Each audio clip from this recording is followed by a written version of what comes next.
and you ladies and gentlemen who are all lovers of the Philippine Constitution. Magandang gabi po. I thank Secretary Condring Estrella, PHILCONSA Board Chairperson, and Secretary Lolong Lazaro, PHILCONSA President, for inviting me to be your guest of honor and speaker on your yearly observance of Constitution Day. I bring good news and bad news. First, the bad news, I've written a 200-page speech.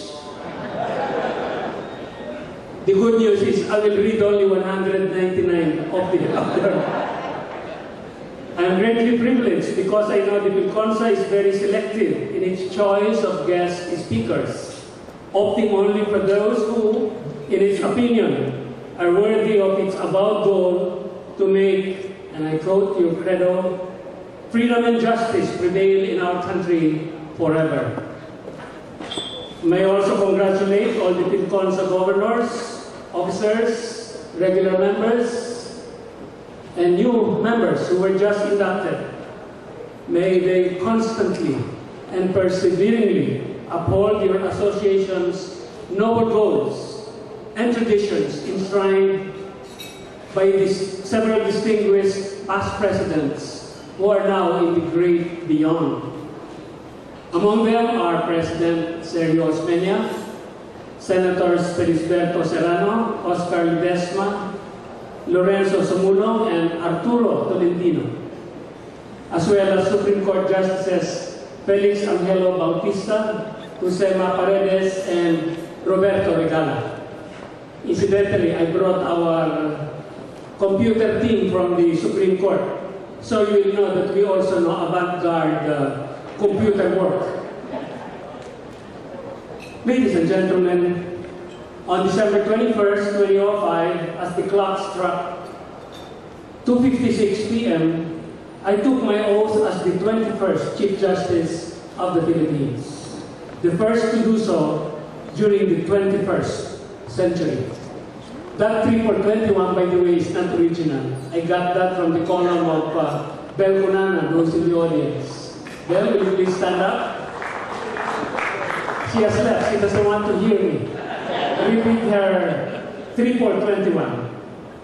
In less than 3 minutes, the ceremony at Malacanang Palace was over.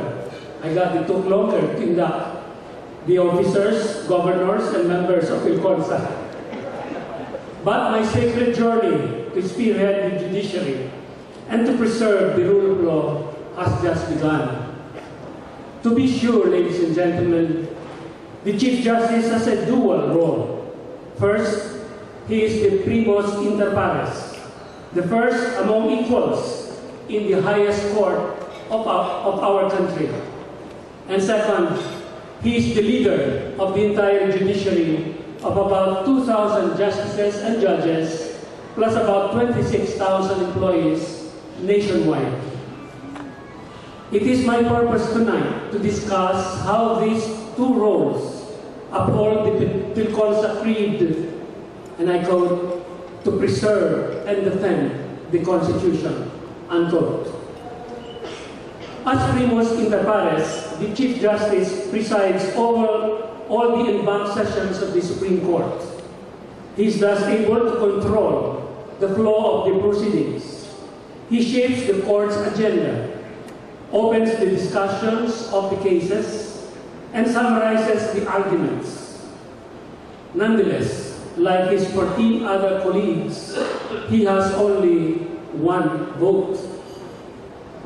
Despite their moral ascendancy, all Chief Justices, from Cayetano Arellano, the first Chief Justice, to Hilario G. Davide Jr., the 20th Chief Justice, have sometimes found themselves among the minority in important litigations. Indeed, this phenomenon has happened and will happen again, thanks to the absolute freedom of discussion and choice that justices in our country enjoy. However, because of their role as primus inter pares, Chief Justices are generally looked upon by our people for guidance as to what direction and pace our Supreme Court would take during very specific watch. I suppose you have invited me today because you want to know to what direction and at what speed the present Chief Justice will lead the Supreme Court, especially in the face of many critical litigations of national significance, those that have been brought and are expected to be brought before our highest court. My judicial philosophy and track record are open to all for scrutiny. As all lawyers know, all Supreme Court decisions and resolutions are published in full, officially in the Philippine reports and unofficially in the Supreme Court reports annotated or scrapped.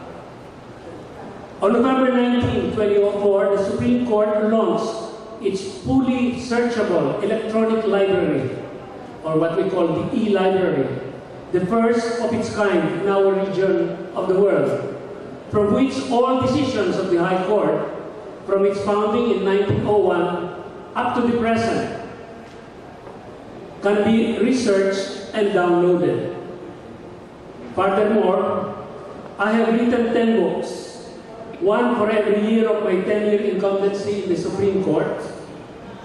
These volumes detail my views on many subjects, from mathematics to the biosciences, to the new economic paradigms, and summarize the controversial decisions of the Supreme Court I participated in during that period, either as a ponente or as the writer of a separate, concurring, or dissenting opinion.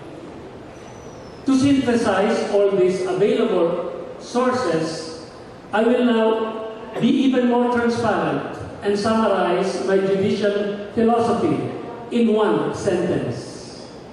During my term as Chief Justice, I will endeavor, as I always have done during my past 10 years of membership in the Supreme Court, to safeguard the liberty and nurture the prosperity of our people, while upholding the rule of law and the independence of the judiciary.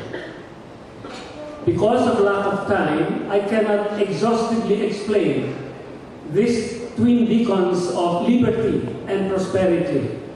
But because PHILCONSA is an outspoken apostle of freedom, grant me a few minutes to explain them briefly.